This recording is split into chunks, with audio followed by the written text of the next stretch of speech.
one analogy that my stake president and very close friend gave me when I was in the beginning, he says, I want you to imagine that you have this beautiful 1,000-piece puzzle on your table that was prescribed to you, and it gave you meaning and purpose in your life, and how you perceived things and your paradigms and everything. And that's what the church gave to you. And then through no fault of your own, your puzzle has been shoved onto the floor, and there's nothing left on the table, and there it is in 1,000 pieces on the floor. He said, what you're going to do now is you're going to lean down and you're going to pick up one piece at a time, and you're going to sit with it, and you're going to look at it, and you're going to decide whether you're going to put it back on the table. And if it's not going to work for you, then you're going to set it aside. But if you think it might work for you, then you're going to set it on your table. And over time, he said, what you're going to do is you're going to build a new puzzle. And it's not going to be as big, and it's not going to have all the 1,000 pieces that it had before. But over time, it's actually going to be a more meaningful puzzle because it's one that you built. Yeah, that's a good analogy. Isn't that a great? Now, beautiful. when he told that to me, like, I couldn't even pick up one puzzle. Like, I was in so much grief. It was like totally obliterated. And it may not be the time for everyone to start picking up the puzzle pieces. Well, and you need to go through you can't. Unprocessed grief or unprocessed emotions don't go away. They just fester. And so you have to deal with the grief. You have to put in the work. Over time, that's what I did. Now, I would say that there is a very common period of time of nihilism that people experience when they're in a faith crisis, where nothing has meaning. And when they're in deep grief and they're experiencing nihilism and nothing has meaning, they can get themselves in significant trouble when they're also testing behavioral boundaries, like maybe behavioral boundaries beyond just, I'm going to try a coffee or something like that. Right? Yeah. People can get in a lot of trouble when they're in their 30s, 40s, and 50s testing behavioral boundaries like the rest of the world does when they're in college. And they do it for the first time when they're 45 and have 3 kids. And they're in grief and they feel pain and anger and everything. It can be very, very unhelpful. And that's why one reason that people in faith crisis really need a significant amount of support, because they can make choices that they later significantly regret. But I do believe that over time, using that analogy of the puzzle, that people pick up those things. Like, I experience a sense, my spiritual experience, like this is about participating in the lives of others. Like, that's peace, that works for me.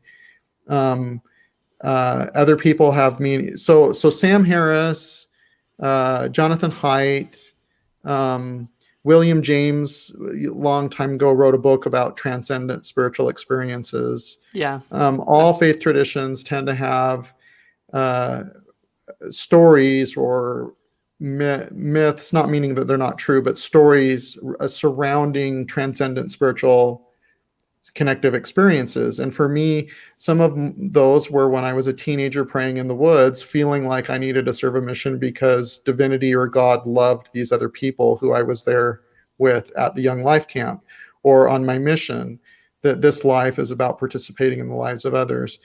Jonathan Haidt would explain that in, I think it was June of 1993, he tried acid for the first time, and it affected parts of his brain that he came out of that with a transcendent sense of love and connection to all human beings. And Sam Harris talks about psychedelics too. Yeah, he's all into that. Yeah, I remember listening to those. It made me feel very uncomfortable. Quick thought on those, just as an interesting kind of aside here. See, and this is where I get frustrated with a lot of the discussion that goes on just in the world today generally when it relates to belief systems, okay? The idea that the problem that I have is that it's so deconstructionist. It's constantly about breaking things down. And the thing is even as an atheist, one of the reasons that Sam Harris I always say is my favorite atheist, is because Sam Harris doesn't just tear down the building. He then goes about the work of trying to offering some sort of a new way. He takes seriously the problem of meaning and the problem of nihilism, and he tries to offer a solution to it. Because I think what happens, to use your analogy, is that the puzzle falls on the ground, and when all those pieces are scattered everywhere and there's nothing on your table, that's nihilism. Okay, that's the point where you just say nothing matters. It's just and it's horrible. That's the worst place to be. Painful. It was so painful. Yeah. And so to me, it's like I don't really care that you can tear down a puzzle. What I want to see is what puzzle are you going to put in its place? Because at the end of the day, you have to begin to put pieces back on, because unless you want to go into the nihilistic life, which even within nihilism, some people may say, well, I can live a nihilistic life. That is constructing a new puzzle. It's a nihilist puzzle. And so it is the construction that I am most interested in. I want to hear what puzzle pieces people have found that work for them and why. And so I'd say common things in the groups in which I participate would be Joseph Campbell's series on myth and his interview with Bill Moyers. For me, Sapiens was one of the most important books that I read to understand. I enjoyed that book a lot. That's my favorite book for kind of the secularist kind of worldview.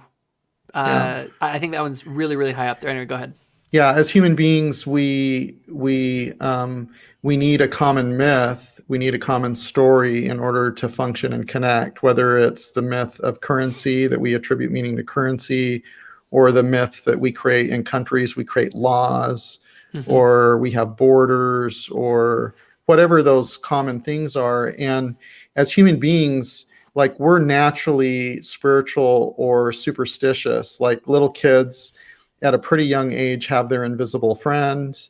Even in modern days, we have educated people who believe that Area 51 has aliens. And today we have all these people that believe there's QAnon, some magic large cabal of cannibalistic pedophile people. So as human beings, we are naturally trying to seek out meaning, and we're naturally superstitious. But then we have things like these transcendent connecting spiritual experiences, whether Jonathan Haidt refers to it as elevation emotion, when we participate or perceive acts of moral goodness. There's activity in our brain that you can see in an fMRI machine, and there's a release of dopamine in our system that gives us a sense of warmth and fulfillment, and increases our charitable disposition and our tolerance for others, that you could describe as the fruits of the Spirit. Like, human beings, we experience these things, whether that's the Holy Ghost, or whether that's God, or whether that's the elevation emotion. We need these things, and then we need to, as human beings, we attribute meaning to them. And so we have stories about them, whether they're stories that are in a faith tradition, or whether Sam Harris has stories about moral imperatives and sense of spiritual connection. He just doesn't call it spiritual. So, and that was something that as I've gotten out there and read some of the different authors, I've noticed that a lot of them describe the same things. They're just using different language. They attribute different meaning. Yeah. Different ideas and different phenomena and meaning to it. You're exactly right. Yeah. And one of the things that I have found, but the ultimate question, the one that I think is at the end of it, is, and this gets really deep philosophically, where I think that it's this idea of, is it real? Is it true? Right? Is it, and in what sense is it real? I think one of the most interesting conversations I watched was a conversation between Jordan Peterson and Sam Harris, as they kind of explored that very idea. And how do we go about saying what is and is not, quote unquote, true? Is it, now, I personally believe that a great deal of religious language in my mind, and why I actually find it to be useful and I utilize it myself, is because I believe that much of religious language describes something that is very much real, but it does it in terminology that I guess I would put it as mythologized terminology, right? we use different words to describe the same thing, and we might attribute different meaning to it. And I guess the real question that we end up coming up with is, to what extent are we actually correct, right? Yeah. So if you go back to the Pangburn, one of the Jordan Peterson, Sam Harris debates, they agreed that the problem in the world today was primarily with dogmatism or fundamentalism. And they both agreed that the way to overcome dogmatism and the abuses that are born out of dogmatism is a combination of education and free speech. And so they both agreed on that. Where I saw that they disagreed is Sam Harris thinks that we can develop a new set of secular moral imperatives. And Jordan Peterson says, well, we already have the moral imperatives, and they've been enduring because they're in sacred texts, whether they're in the Bible or in Hinduistic texts or other kinds of texts. We have sacred texts that have the moral imperatives. Or was it more? I've always seen Jordan Peterson's argument as more they're inherent in our biology, that they came from our evolved ancestors who were making sense of the world around them, and those moral imperatives are real in the sense, and I don't get too far into the weeds on that, but they're expressed through sacred texts in myth constructs. Exactly. And so if I had the opportunity to ask the question or make a comment during that debate, what I would have said is I agree that there's a problem with fundamentalistic, literalistic interpretation of sacred texts that gets used by dogmatists to harm others, right? Like a suicide bomber, or like the Spanish Inquisition, or slavery in the U.S. and things like that. But what I would say to Sam Harris is you can't erase myth constructs without genocide. Right? So you couldn't say we're just going to scrap everything that came out of the Yahweh tradition because there are fundamentalist Christians, fundamentalist Jews, fundamentalist Muslims who are dogmatists that harm others. Sam Harris points to the extremes, the fundamentalists, the dogmatists. And what I would say is you can't erase all that without genocide. What you can do is through education and free speech and human rights, what you can do is you can have more and more people like Jordan Peterson who can recognize that we're not going to take literally Moses teaching the Israelites the steps to sell your daughter into slavery. We're not going to take that literally, right? But there's other stories that are in these texts that provide meaning and value and that match the moral imperatives that Sam Harris would agree with. And Sam Harris just has a hard time with that idea because he tends to want to focus on the fundamentalist dogmatists. Yeah, that's kind of his shtick. Now, with that said, my own worldview, and I would say, and I have an easy way to wrap this into kind of an LDS worldview, is one of my favorite ideas put out there by one of the leaders of the church, and a lot of people, Brigham Young these days is almost like a bad word, but his explanations that the gospel is that Mormonism is about gathering in truth.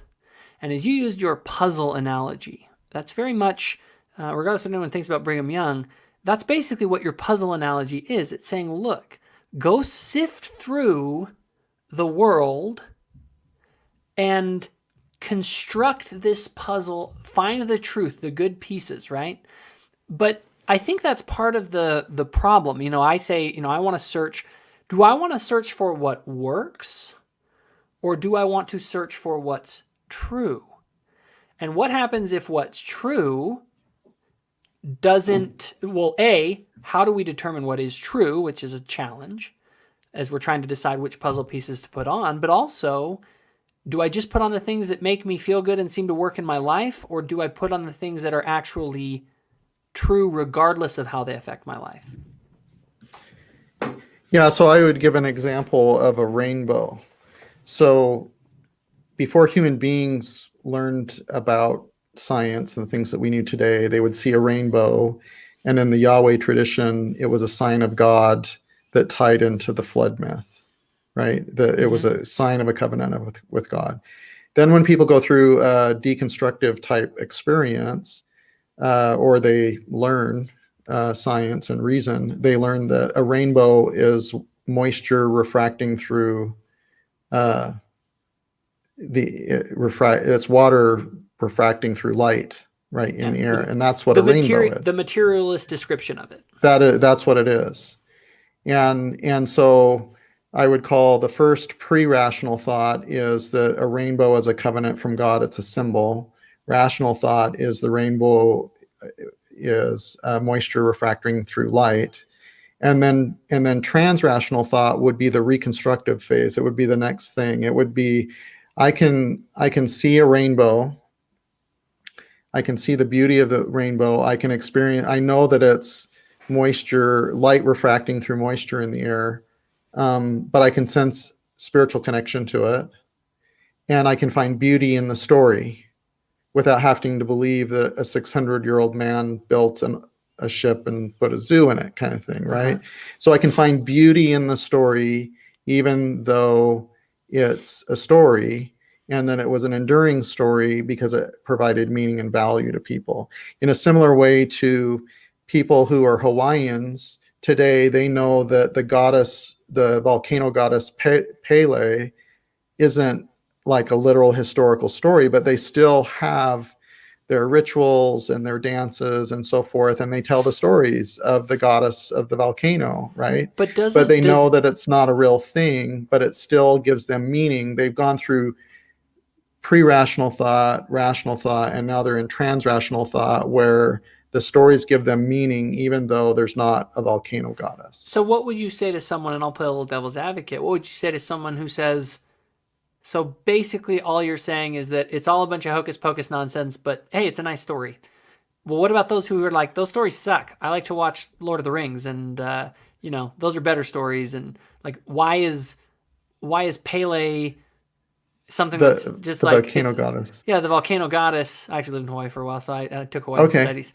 So I know a little bit about Pele and all that. Right. Why, but if that's all a bunch of hocus pocus nonsense, like, it's like I told a nice story to my kids.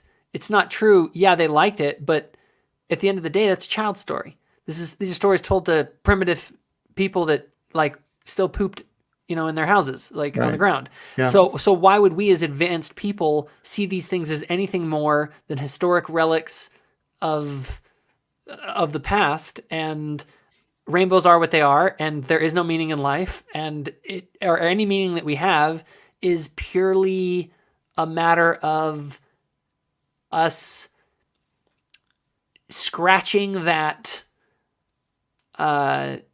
biological itch that we have to make sense of the world around us, but or it just gives us pleasure. Like, we enjoy it. We don't know exactly why, but I just enjoy watching a particular movie because it hits some kind of biologically induced instincts that I have for, like, maybe I watch a hero movie and it hits those biological, like, need to protect the tribe, and so it gets me all up. But that's all it is. I mean, it's just like endorphins firing off. And do you see, like, what is your response to someone who says that? Because ultimately the religious person says, no, these things actually do have real meaning, and there is real meaning in life, and we are not just matter and motion. So a few things. I would say part of it goes back to that debate between Jordan Peterson and Sam Harris, that for human well-being to happen, we need to have common moral imperatives. And the question is how are we going to express those things? Are we going to express them through story and myth? Are we going to express them through literal historical examples? Or are we going to create a secular framework like Sam Harris would suggest? How are we going to do that? I think the second thing I would say with regard to your question is, I think for a lot of human beings, they are, if they grow up in a more fundamentalist literalist faith tradition, they're taught that if you don't have a fundamentalist literalist interpretation, then it has no value. And so there's a developmental process for some people. For some people that works, right? But at some point, for some people, it doesn't work anymore. And so they need opportunities to go to that transrational thought. And so what I would say is, so an example is the story of the woman taken in adultery in the gospel attributed to John. It's not in the earliest texts. It wasn't added into the Gospel of John until about 400 or 500 years after the Gospel of John was originally written. It was written in different Greek, different verbiage. So most scholars that aren't fundamentalist scholars would tell you that the story of the woman taken in adultery is a late edition. It's non-historical. Most would say that. But it's this very beautiful story to go into the Gospel of John. The Christology of John is different than the Christology of the other Gospels. In the Christology of John, Jesus was God from before his birth. And so in the story of the woman taken in adultery, there's this festival, and and the Jews had all these different festivals. And in this particular festival, they would quote the scriptures of Jeremiah, where Jeremiah is being told, through Jeremiah, the Israelites and the Jews are being told that if you don't do the things you need to do, your names won't be worth what's written in the dust. And they would have these festivals, and they would drink wine and live in tents and commit adultery, like I would say, like Sturgis without the motorcycles kind of thing. And so that's the kind of thing that was going on when they would have that particular festival. And anyone who read the Gospel of John that understood the Jewish festivals would recognize this is what was going on. So you have these Jewish leaders who catch this woman in the very act of adultery, probably hit with hypocrisy because they probably were doing the same thing. They bring this woman to Jesus. They challenge him and they say, the law says that we're supposed to stone her. What do you do? Jesus kneels down on the ground and starts with his finger drawing in the dust. So for people who are familiar with Jewish customs would recognize that, or at least they would perceive that the story is alluding to Jesus writing their names in the dust as a fulfillment of the scripture of Jeremiah. And they recognize what's going on. Jesus is saying he is the great I am. He's Yahweh because he's writing their names in the dust. And they all leave. And then he asks the woman, where are thine accusers? And she says, they've all gone. And he says, neither do I condemn thee. Go and sin no more. So this absolutely beautiful story with all the significant meaning, right? So if someone's in rational thought, they would go, well, if it's not a literal historical story, it has no meaning. But if someone's in transrational thought, they would look at that and they say, whoever writer or scribe decided to add that to the book of John, that is a brilliant story. It's so meaningful. And people get a sense of spiritual connection with that story without it ever having to be literally historical or not. So are these stories to be viewed as purely like utilitarian? Is that the only way that it's like, the only reason that there's meaning in that story is because it will help people to be more forgiving and kind, which promotes general well-being in the society, and therefore that's the only real meaning behind it. But anything deeper than the utilitarianism of today and our life here and now, I guess a lot of it comes down to this. There's just a fundamental change in your worldview when you think you're going to live for 80 years versus if you think you're going to live forever. Yeah. And so the question, I guess, and I'm thinking about this myself as we're talking. Sure.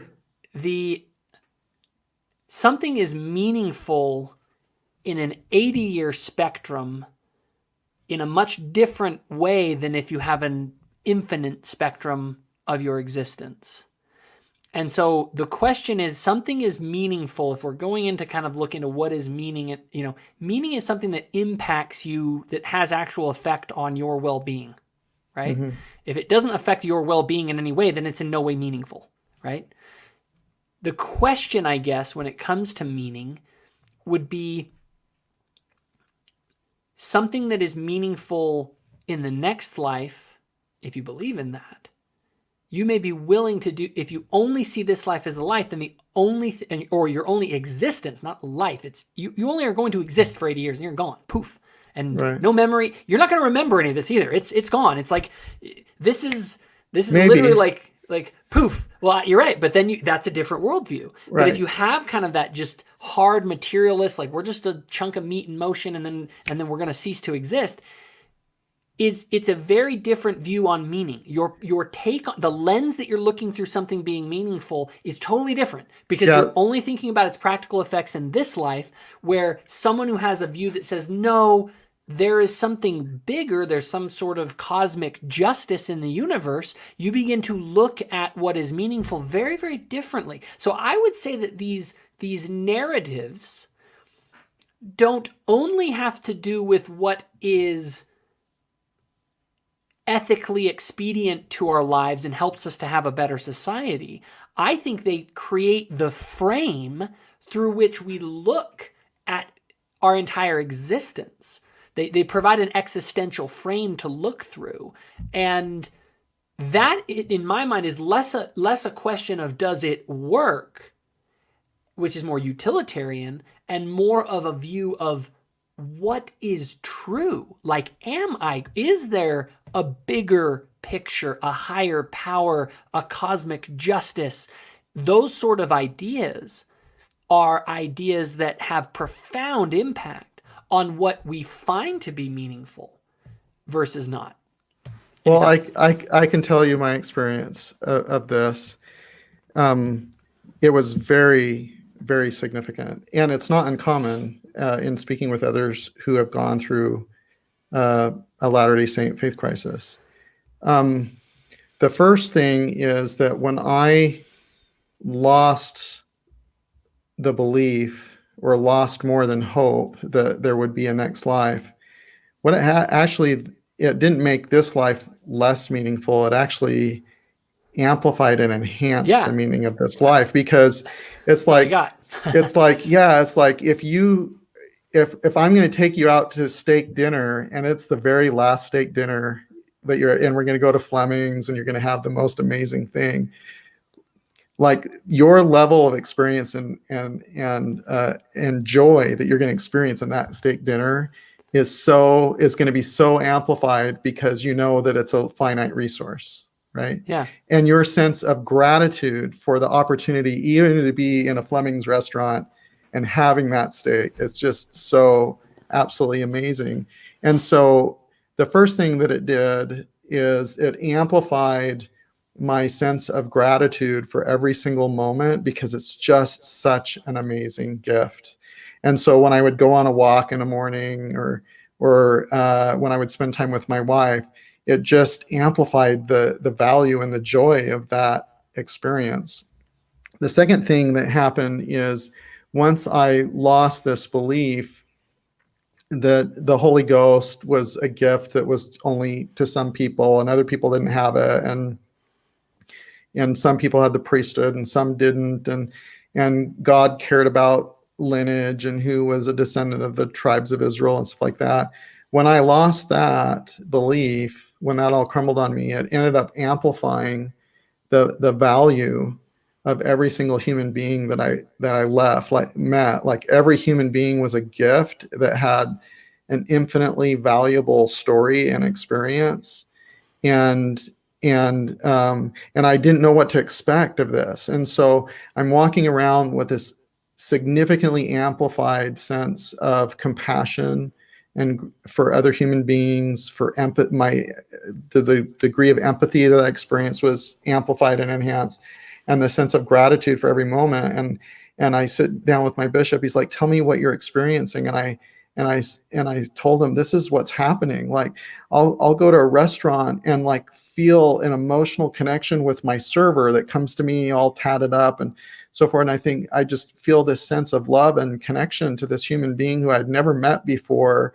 And and everyone that I'm around, like, what is that? And he said, well, all I can say is I think that the atonement is working in your life, because every single one of these human beings is a child of God, and you're recognizing that, like, the atonement is working in your life. And I'm like, I'm not quite sure what to do with that, because I've lost a belief in a fall. And if I don't have a belief in a literal historical fall, I don't know how to have a belief in a need for an atonement. Like, I don't know what to do with that. He's like, I think you're on the right track. He's like, you should talk about your enhanced and amplified sense of compassion and gratitude and empathy that you're experiencing, because that's the Holy Ghost. And so for him, that's what he thought. That's his paradigm of what I was experiencing. Mm-hmm. For me, it was part of building a new puzzle of what meaning and gratitude and connection is, and what the value of life is. And I would say also, just the third thing is, I would say that there were things in my life that I feel like I didn't put as much focus on, because I felt like I would always have the eternities to work on that. So like, my wife and I had a really good marriage, but there were things in our marriage that I thought, that's just too much to spend some time on. It'll work out in the eternities, kind of thing. Yeah. But when I didn't have any more than hope that there would be a next life, that put fire in my belly to be a better husband, and to nourish and enhance everything that I could to my marriage, so it could be the very best. And our marriage got better from it. So in any event, I understand what you're saying, because that was my experience. But then I went to my faith Christ, and it was amazing. I don't know how to describe it. And here's the thing: I don't invalidate that, and then I've heard that from other people. And frankly, I think that I would, and again, I'll give my take on it, kind of my perspective from my view. I think when you deconstruct your entire faith view, I think a lot of the unhealthy parts of your faith view come crumbling down with it. I actually think that just because you're a Latter-day Saint doesn't mean that you're living the gospel the way that you're supposed to. And I think that there are parts that we should tear down. I think that repentance, to a certain extent, is getting rid of that. I would say that procrastinating the day of your repentance is one of our key doctrines. That actually what happens is, when you don't take advantage of this life, that you actually, those things stick with you. It molds your character to who you really are. And again, I can give that perspective. Now but here's where I worry about that particular view, where it's sort of like, okay, there's only this life, so I got to make the most, and that means I need to love everyone and be kind to everyone, and everyone's life has value. I don't know in my mind that logically follows. I think it logically follows if you sort of have already adopted and internalized certain suppositions about the value of life and about the value of other people, and that they matter. But there's a whole other, much darker paradigm that I think can emerge from that sort of, this is the only life. I live in a world of limited resources. I have the people that I care about, and then I have my enemies. And what I should do is dominate my enemies to maximize the well-being of the people that I care about, that are in my tribe, in my circle, to enhance my own well-being, and screw everybody else. And my thing and is that this, happens. Yeah, but my thing is that, and I think that most people go down your route. I actually think most people do. I think that most people have that, especially in today's world, where we have a high level of abundance and all of that. But let's go back a few thousand years. If you thought that all you were going to do was live this life, and you lived in a tribal world where you were threatened by your enemies, you would not be saying, love your enemies. You'd be saying, I'm going to kill those enemies to make sure they don't kill me, because this life's all I got. And they're going to try and take everything that I have, and they're going to try and enslave me. They're going to try and make my one existence the worst possible hell there can be, right? So while I can see that perspective can be helpful to people, and I've seen it one of my relatives said, now that I've left the church, I find that I'm more loving to other people, and I care a lot more about other people because the church made me judgmental. And I say, good. That's good. Like, I like the idea of the puzzle piece. Pick that puzzle piece back up. Yeah. Being loving and caring about others is a puzzle piece that I think both of us can agree on, even though we may have different justifications for it. And so that's, again, the thing I always go back to, and the thing I get so frustrated with, is the people who spend, like, I get it. I'm for being a critic. I'm for breaking down things that we think are unhealthy. I don't have a problem with that. But when that becomes, when you are primarily a deconstructionist, and there are people that's all they do. Like, I would use the example of Sam Harris and Richard Dawkins. Richard Dawkins doesn't really offer anything in return. He just says, here, let me just crap on everything that you believe in the way that you think the world operates. And to some extent, I'm okay with that because I think that it's necessary to have critics to help us to know what the truth is. Don't have a problem there. But what are we all doing? We're all adrift in a sea trying to figure out what should we do, where should we go? And I'm less interested in the person that sits there and, like, someone starts to build a boat to try and sail somewhere. And they're like, hey, let's just tear this down and pull the planks off. And your boat and the direction you're going sucks. And I think it's stupid and you're all going to die. And come back in here in the water and sit with me where we have no meaning and purpose. And we'll just drift around a little bit until we eventually drown and die. It's like, I'm more interested in, hey, who's building a boat? Where are you going to go? Because I think, and I wrote a blog about this. It's one of the blogs I'm actually very proud of. I believe that meaning in life is found by building a boat, setting off for a destination that is actually worthwhile, that's over the horizon. You don't know if it's there. You've placed your faith in it. And you trim your sails, and you do the work, and you're going towards somewhere, and maybe you're just going to die at sea. But it's a heck of a lot better than just drifting around in the water. It's a life of meaning, a life of purpose, a life where everything you do is connected to some narrative of you going somewhere with some purpose, some end in mind. If you have no end or goal, you don't have meaning. And the question that I always want to ask people is, what's the goal? Where are we trying to go? And the thing is there's a million answers to that question from various people.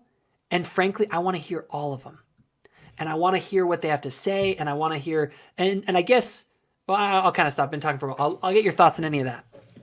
So I really think it largely depends on a few things. Number one, it depends on how you're built. So if you've studied the Enneagram, for example, one personality style is the social justice warrior, and one is like the investigator and so forth. And so what you're describing about what you would do has to do with how you're built. And there are some people, the way they're built is they're the extrovert, social justice warrior, I'm going to go speak truth to power type of people. And that's their role. That's how they're built. That's what gives them meaning. It's different. So that's one. The second thing is, I would say, is there are some people in these circles who get continually rewounded over and over and over again. You know, when you're doing grief work and you're sitting with people in grief, like that affects you over time. I have financial planning clients who are family law attorneys. You know, they do divorce law all the time. I don't know how they do that. Like that would rip me apart my whole life to be a divorce attorney. But there needs to be people who are divorce attorneys, and there are people who are divorce attorneys that they get jaded because they get rewounded over and over again vicariously, you know, and therapists, marriage and family therapists, many of them need a therapist so that they can process the type of vicarious trauma that they experience as they're helping their clients. They need someone too. And so you get some people in these circles that get rewounded over and over again because they're a public figure. And so people go to them when they're in pain and grief, or when their kid just committed suicide and blamed it on the church. You know, they wrote a letter or something, or a woman who was significantly abused in a way that no one would agree would be appropriate, but the structure of the hierarchy and patriarchy of the church facilitated that thing happen. So there are public figures in these spaces who get rewounded over and over again because they're the ones that these people go to when they need support. And so after hundreds and thousands and 10,000 of these kinds of things, it does affect how they interact with people. So some it's how they're built, some it's a vicarious thing, I think, because they're getting rewounded over and over again. And some they're just really interested in the topic. Like, some historians are just like Bart Ehrman doesn't deconstruct the New Testament because he's trying to hurt Christianity. It's because he's really, really interested in the topic, Yeah. So it's interesting. Like you're saying, there are different kinds of people. So one thing, you and I are both very analytical thinkers. We like to, we like to deconstruct things and see how they work and make sure that they are what we think they are. I also think that there's a whole lot of people out there that aren't, like you're saying, that aren't that way, that are like, look, here's where I place my faith. It works great in my life. And I also think that there are people who leave the church and people within the church that need to understand that there are people in the church that just they don't care about every detailed argument that you have because they are not primarily rationalist people. However, I also think people can be hyper-rationalist. Like you're saying, you want to go to sort of a trans-rational level where there is some sort of almost a reconciliation between these two sorts of ideas about the world, right? And I agree with that, by the way. I believe that you need to... here's the analogy I use. I use two eyes. I say, look, I have my rational, secular, just full-on, a rainbow is just reflected light, coming through it, right? Yeah. That's one eye. But I believe that we are not a one-eyed creature. I don't believe that our life and meaning and purpose and ultimate fulfillment as human beings, or even reality itself, is only seen through one eye. I have a deeper belief in reality itself. I believe that reality is not just matter and motion. And I will not reduce everything down to those terms. I'm not a materialist. Right. And so because of that, as soon as you peek that other eye open, but you also get people that are the exact opposite. They totally close their rational eye, and they only look through the eye of their own kind of spiritual experiences. And I say both of those, in my mind, are incorrect ways of looking at the world, right? In my mind, you need to have both eyes open. And I think that that's sort of maybe the trans-rational sort of view that maybe you take on it. And then I think the most interesting thinkers nowadays are talking about, when you listen to a Jordan Peterson, he's not ignoring the rational side of things. He's going and looking at something a little bit deeper, which is one of the reasons I think he's so influential. But my point in this is that we need to recognize that difference in people. And I think we also need to self-reflect in that in ourselves, that we try to recognize not only what we see in the world, but the lens through which we're looking at the world. Because so much of what we see is determined by the lens that we're looking through it with. That's why I'm a huge believer and student of epistemology, right? The theory of knowledge. How do we know what we know? Now, we also need to be patient with those who aren't that way. And yeah, so that's why part of why I recommended that book to you, because I perceive that you're a person that is curious and wants to understand things, but you also find value in being a message deliverer too. And sometimes that is unhelpful to the engagement that you have with other people. So speaking about that specifically, one thing that people do get wrong is that a lot of times they may have the impression that I am trying to convince a person that I'm speaking with. And sometimes that may be the case, but most of the time it's not. My interest is to publicly display two opposing views going at it, hopefully without getting personal. And I may even sometimes just play devil's advocate, just because I want to lay it all out there, not just for the two that are participating, but in a public forum, right? Because if I really wanted to convince someone, if I really wanted to have a conversation that is less about, hey, let's put our ideas in a box here where everyone can watch and let's have them battle each other and fight each other, right? which isn't helpful for helping, to convince someone of the other view. Like, you're fighting each other in a ring. Like, it's not with confirmation bias, most of us can't see out of our paradigms anyway. Like, exactly. You could point out something to me, or I could point out something to you outside of our current paradigms, and we might struggle to even recognize what that thing is because we all have confirmation bias. Agreed. And I would say that is, so I believe that public debate, is a very useful thing for particular purposes, but it is not useful. And there's differences between healthy public debates and unhealthy ones. And I'm trying to be more healthy, but I sometimes suck at it because I'm a human being and I have my own that's ego. the book. That's the book. Yeah. Exactly. And I have my own ego and all that. Okay. So, but at the same time, I do believe that it is a chance for us to throw ideas in a ring, let them battle each other out. But at the same time, I don't think that can't be the only kind of conversations that you have. Okay. Right. That's one of the reasons I like to do these long form conversations with people, where it's less of a debate format and more of a discussion format, where we're trying to explore ideas together. But like, going back to what you were saying about Sam Harris and Jordan Peterson, that's the conversations that I think need to happen. I think there need to be more of a discussion and free speech going back and forth so that we can try and find common goals and then work to, common puzzle pieces, or sort through the puzzle pieces ourselves together.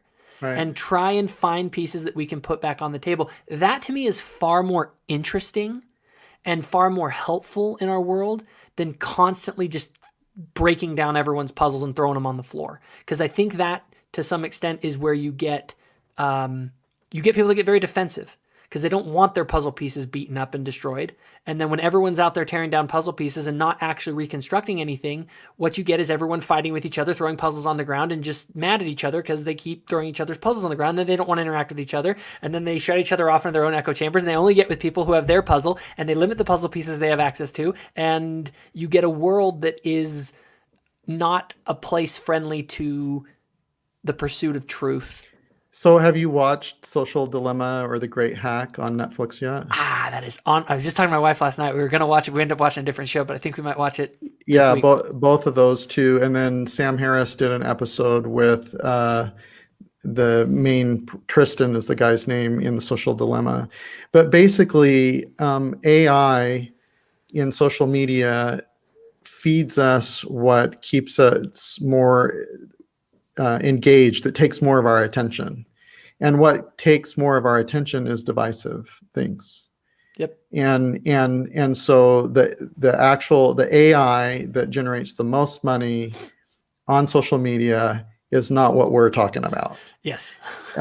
Because it doesn't engage people and think, I want to watch more of that. I want to do, it's more echo chamber, it's conspiracy theory, it's much more divisive stuff. And what I would say is, I'm interested in what you think after you watch both of those, Social Dilemma and The Great Hack. I think that we can fix that stuff, but the problem will be is in order to reduce that kind of divisiveness, many people are going to have a hard time with it because they're going to think that it's too big brotherish. And they're going to think it's a big conspiracy anyway. Yeah. And so it's going to be very, very difficult to fix this. Fixing that problem is a major challenge. But going back to sort of this idea of trying to, I love the puzzle analogy. I'm going to be using that for a long time, just so you know. Yeah. I'll let Spencer's my friend's name. I'll let Spencer know. Yeah. Let Spencer know. I really like that. So the idea of building puzzles, and that social media is mainly about tearing them down. With that said, what's funny is this. One of the ways that I think we can sort through the puzzle pieces, in a way, is through sort of this debate and back and forth. The problem is I think it ends up hurting the person that might be vested in it. But I also, I think a good debate, a healthy discussion, a good disagreement, and even a passionate one. Remember, at the end of the day, there are real disagreements. Like, people just like, I like tomatoes, you like potatoes. Like, that's just our way of doing it. We have different preferences, and we have to learn to live with the fact that people have different preferences and don't like what we like. And then sometimes you get those two people together and you say, hey, here's my tomato and it's the greatest thing ever. You guys should all eat tomatoes, and the potatoes are way better, and this is why. And they have their little debate and they don't reconcile with one another. That's okay. But they try and make their cases to people in a civil way. And then they end up, but the idea is that the tomato crowd and the potato crowd at the end of the day need to be nice to each other and not hate each other. Now, with that said, I think there are beliefs out there that can be irreconcilable, right? Like, and so there is a degree to which I believe that, as through any belief system that we have, that you're going to end up with different tribes of people. The idea, though, is that we should try our best to have peace between the intellect or the ideological tribes that are out there, and not necessarily seek to unify everyone in the same system of belief, because I don't believe that that's possible simply because people have different values. Well, and you grew up with a increased comfort level with differentiation, right? Because Absolutely. You were on the student council at a Catholic school and so forth. Many people who grew up in a very closed system where all they know is their tribe, they grow up with a sense of even it threatens their identity to be somewhere where someone's drinking coffee, or smoking a cigarette. They almost feel like it's an attack on their sense of identity if they grew up thinking that that was an evil thing. And so part of this whole developmental process, I think, is going to be to help people increase their comfort level with differentiation about things, and realizing that we have commonalities, but there are some things that we're just going to be different about, but that doesn't make them evil. It's not an attack on our identity, on our being, on our security. And while there might be circumstances that there are attacks, in the majority of cases, people are just kind of trying to do the best they can with the information that they have. And we just need to be able to, like Ruth Bader Ginsburg and Antonin Scalia, like they were best friends, right? Or close to it. Like they would go on vacations together. Yeah. But they were very differentiated in their beliefs, right? And so we need to increase our comfort level with differentiation. I agree 100%. And I would say that that ultimately, I would say, is a lot of the purpose of what I do online, when I do try and engage with people in kind of this realm of ideas and beliefs and all that kind of stuff, because that's really what this all boils down to. Whether those beliefs end up as expressed in a sociological sense or political sense or religious sense, these all are just ideas. It's the marketplace of ideas. And Sam Harris, I love just the language that Sam Harris uses for a lot of things, sort of this idea of the great conversation that's going on and the marketplace of good and bad ideas, right? And that we all have an obligation to start going through and trying to find the good ideas and sort out the bad ones. And, unfortunately, like you're saying, there's a lot of problems just in the infrastructure of that within social media. But it's the worthwhile endeavor. It's us sitting amongst all the puzzle pieces trying to construct different puzzles. We don't all construct the same puzzle because we all have different values. But at the end of the day, I just find the construction side of it so much more interesting and helpful than the deconstruction side. And I think that as a culture in the Western world, we have been deconstructing since probably the 1800s. And I think that you can't continually deconstruct because you will destroy the world, because no one will believe in anything. And yeah, but you said that a lot of people actually end up like me, though. So it's part of a human development process. But I would say that the reason that you did that was because you found something to believe in. And maybe it isn't articulated in some mythological thing, but there is an underlying axiom that you have about human beings and about the value of gratitude in other people that undergirds that. Now that's a puzzle piece, right? This idea that people have value. Yeah. And where does it fit in the picture of the worldview? Now, obviously, within the church, we got a real nice structure all built about where that comes from and where that piece fits. Now, the problem is that structure doesn't exist for a lot of people. And I say, fine, that's fine. Hold on to the piece. You know what I mean? And I would say, and maybe my puzzle's totally wrong. Like, show me where it fits in yours. You know what I mean? If the puzzle works for you, I would say that in our Mormon Spectrum support group, one exercise that we periodically do that's helpful, particularly for new people that are in a deconstructive phase, is one of the members of our group's a therapist, and she created a spiritual values exercise to go through and quickly identify what are the things, the activities or things that give you value and meaning. And what most people will find is many of those things are the same that they were when they were Orthodox, but they can just restate what those things are. So maybe they experience a sense of spiritual connection in singing hymns, in a choir or with music. They can still experience a sense of spiritual connection, even if it's with different kinds of music, because maybe it's too triggering for them at this point in their process to listen to Christian or LDS-based music. They can still hold on to those puzzle pieces the same way they did before, but maybe with different language, reimagined. You're right, reimagined, expressed in a different, put into a different puzzle frame that they have, or even using different language to describe it. Again, one of the things that I find interesting is I think, like you said, all the values are the same. Yeah. But you have to express them or formulate them or rationalize them in a new way. And sometimes I think that our religious language, for some people, it just turns people off. For a lot of people, they can't use the word God anymore. So they use divinity or spirituality or connection or meaning, because it's just too triggering for them to use the word God. You're right. And I think that is something that if nothing else, people need to be aware of. And they need to some extent, this is where, again, there's that idea from Jordan Peterson that your religion, what you actually believe, is more manifest by what you do than by what you say, which, interestingly, is my interpretation of the idea of faith and works, right? Ultimately, your faith is manifest by your works, by what you do, okay? So what does a person actually, where have they placed their faith? In my sort of take on spiritual things, that is the, and so what I look at with people, when I really want to evaluate kind of where someone is at, I don't usually look at what is their expressed belief.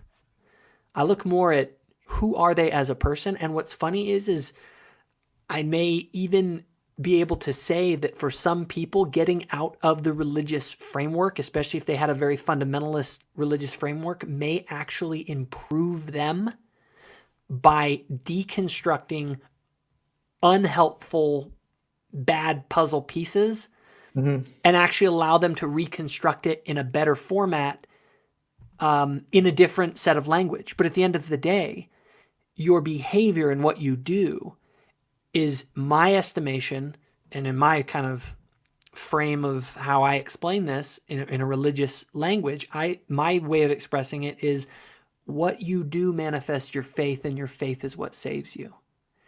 One of my friends who I podcast with frequently is Alan Mount. He and his wife Katie have the Marriage on a Tightrope podcast.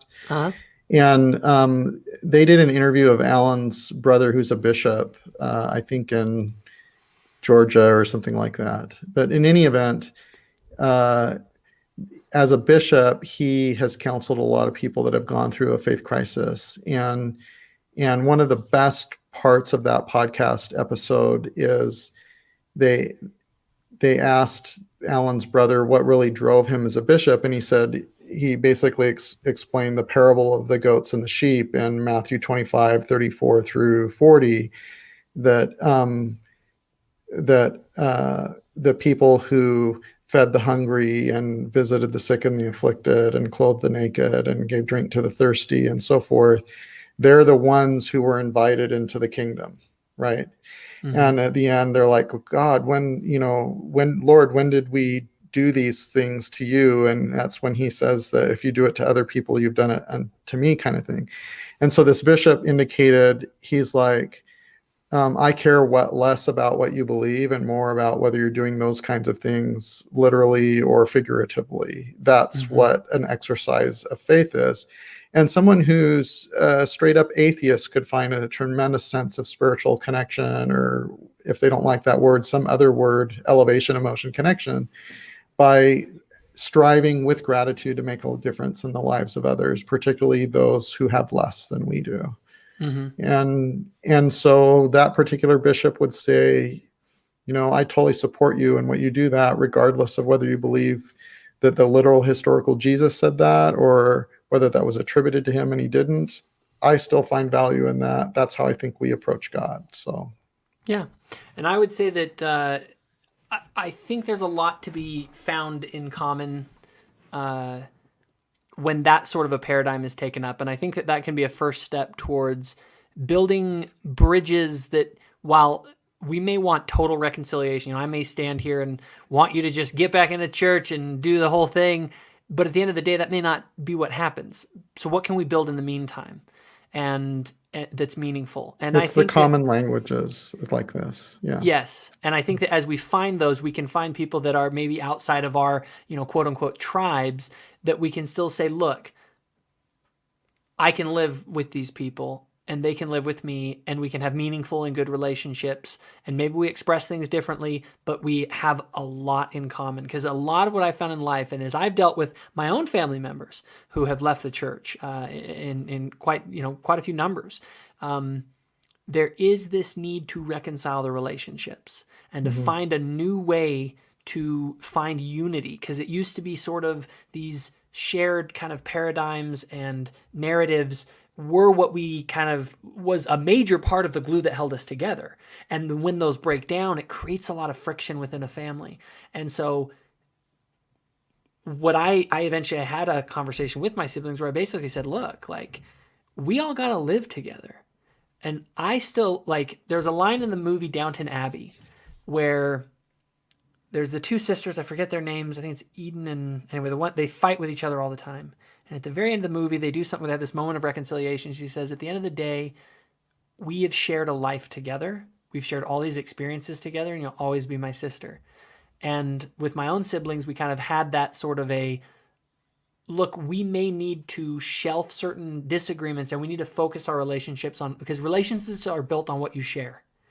And you have to find those. And I think in our world right now, we spend so much time focusing on our differences and deconstructing that it's fraying society more and more. It frays families, it frays marriages. And I think as we look to the things that unite us and have conversations where we can find those puzzle pieces that we both say, hey, I value this. Oh, I do too. We may express it differently. We may have different rationalizations and frames around it, but our relationship is deeper because we share that thing. And yeah, so I would parse it. I would say the first part of supporting people through faith crisis or transition is recognizing that it's grief work.